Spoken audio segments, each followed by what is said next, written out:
Едва тогава той осъзна, че главният кораб се е блъснал в планетата и е експлодирал.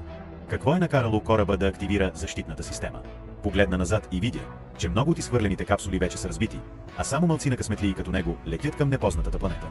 Но поради прекалено бързото спускане и липсата на шлем, Джеймс скоро започна да се задушава от силното налягане.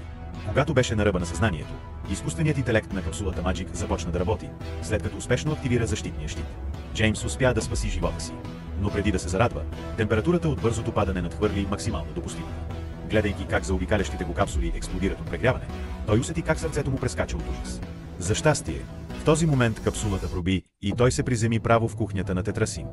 И след като пробва нашите мивки Тетрасинк, разбра, че никога не е използвал нещо по-функционално. Реши да остане в нашата кухня, където мултифункционалните мивки Тетрасинк му улесняват живота и времето в кухнята. Затова сега кани всички в магазина ни на адрес tetrasync.com.